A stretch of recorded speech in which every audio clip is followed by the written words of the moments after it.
if every real estate person who watches this would remember that part of our message is not just selling, but it is in keeping people at home, then we can start to reshape what the reputation is of our profession, regardless of what's happening in lawsuits, regardless of the trade associations. Let's just do it ourselves on a grassroots level, just like the relief work's been happening.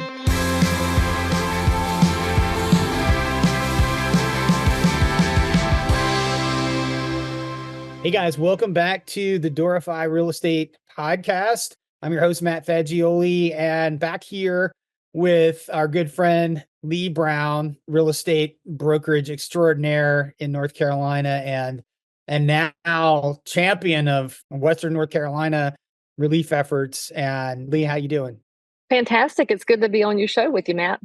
Yeah, thanks for coming back on. And Leigh, I know you've been doing a ton of work on the ground in Western North Carolina, and I just want to check in and have everybody here at the Doorify world hear what's going on, what you're working on, how they can help, and all that stuff. So tell us what's the latest. Well, first of all, I'm asking for grace because I don't have my face on. And y'all know that I'm very particular about my vanity, but this isn't a season for vanity. In fact, it's a wonderful opportunity to realize that the to-do list you thought was important is not that important after all. And we're continually seeing this every day. So, of course, we're recording this. It's been 16 days, 17 days, 17 days since the flood hit.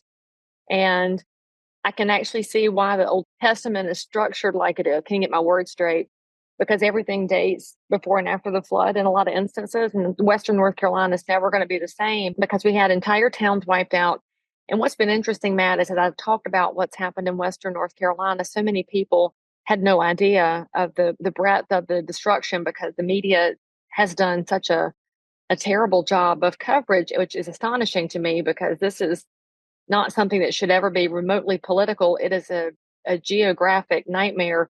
The town of Chimney Rock wiped out, but we did find out yesterday the businesses are going to have a pop-up location at the Tryon Equestrian Center so they can generate some economic revenue during Christmas. That's good. The town of Swannanoa wiped out. We're still trying to get water there.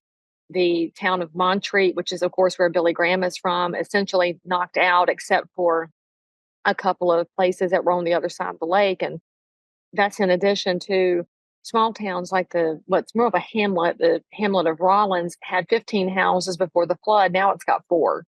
So that's what we're dealing with. And just before I talked to you, I got off the phone with the volunteer police chief where his town lost 20 houses in the flood.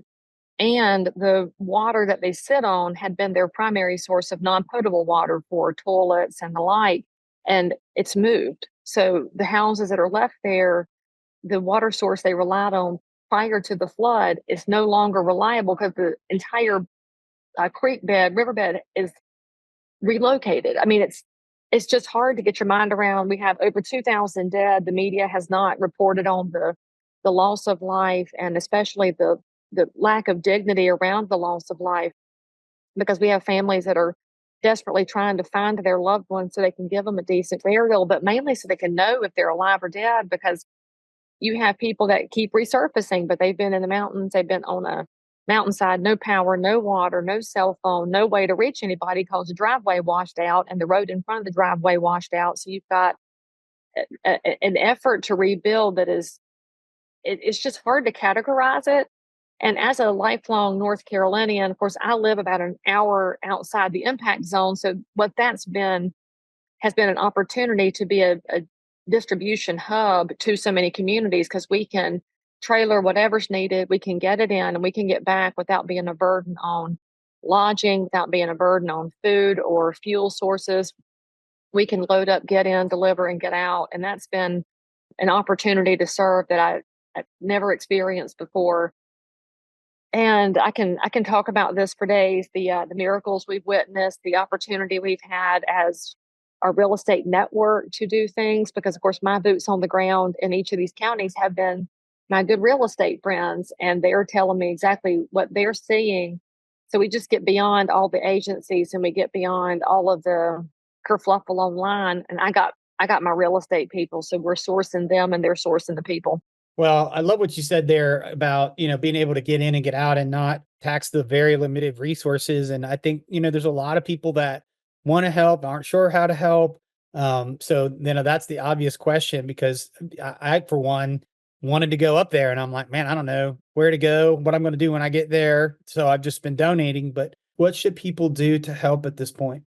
Well, don't come. All right. So that's the challenge we have is I love the American spirit and I love the generosity, and people have wanted to take off work and come up and do rescue and mission work, but you've got roads that are gone, and it's so hard to explain to people this is not a typical situation. And the families that got displaced, FEMA's been putting them into hotels.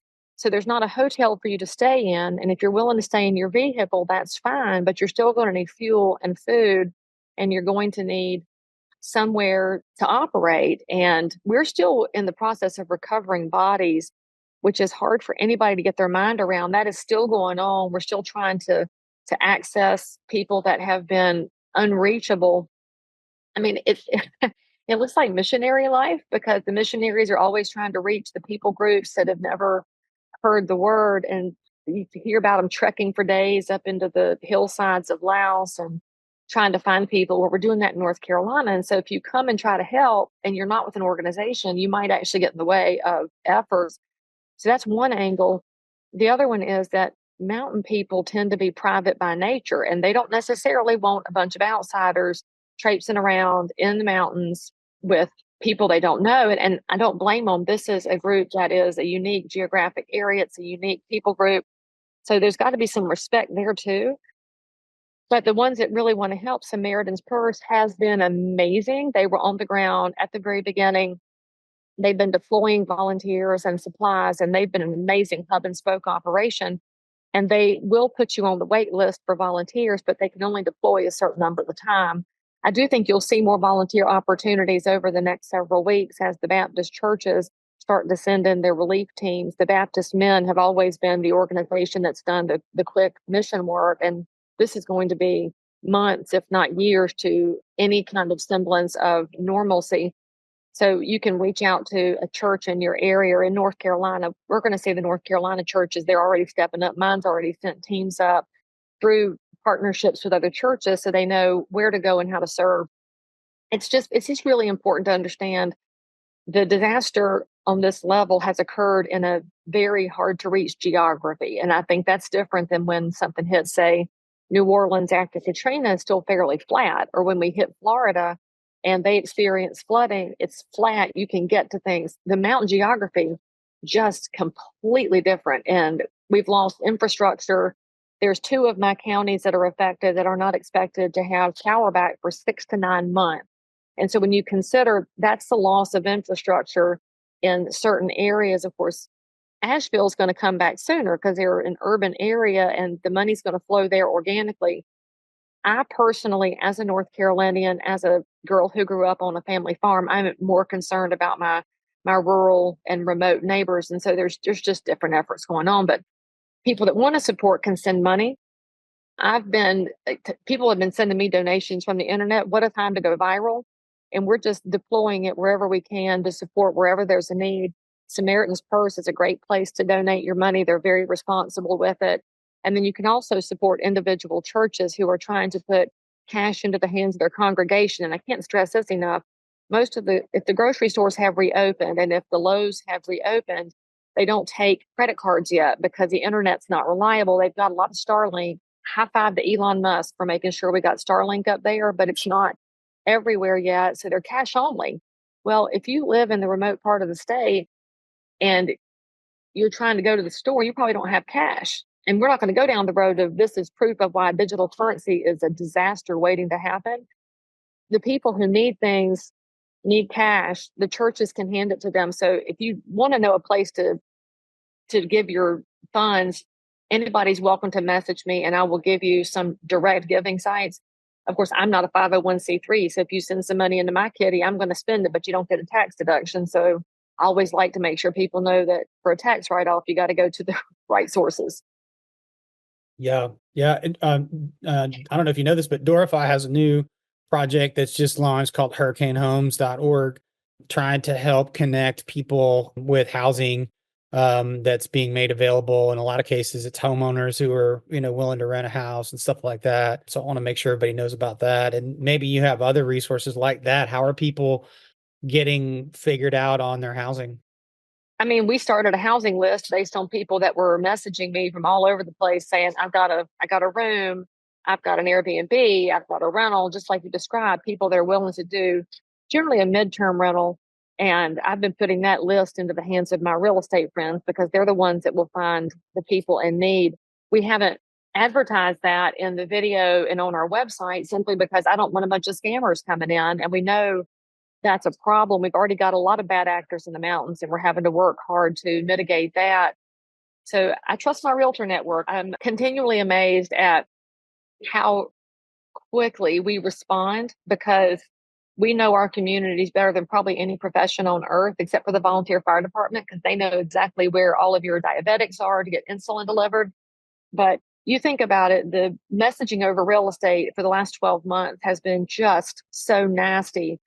But who are the first ones to step up? It's the real estate community, and that's where we're focused and where we're going to continue to reach people.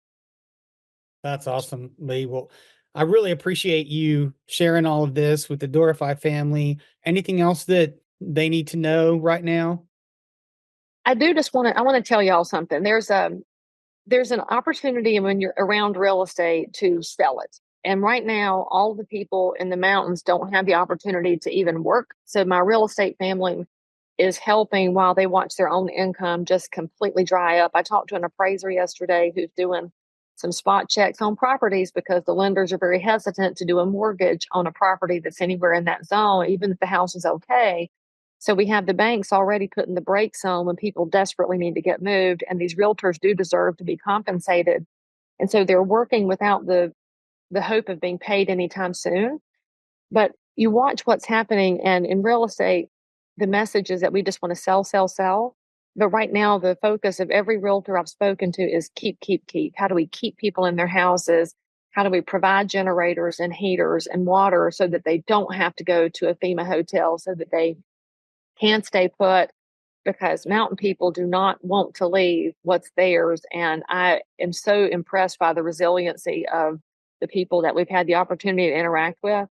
And if every real estate person who watches this would remember that part of our message is not just selling, but it is in keeping people at home, then we can start to reshape what the reputation is of our profession, regardless of what's happening in lawsuits, regardless of the trade associations. Let's just do it ourselves on a grassroots level, just like the relief work's been happening. Amen. Well, Leigh, thanks for sharing all that, and thanks for being back on the Doorify podcast. We'll see you soon. I look forward to it. Thank you, Matt.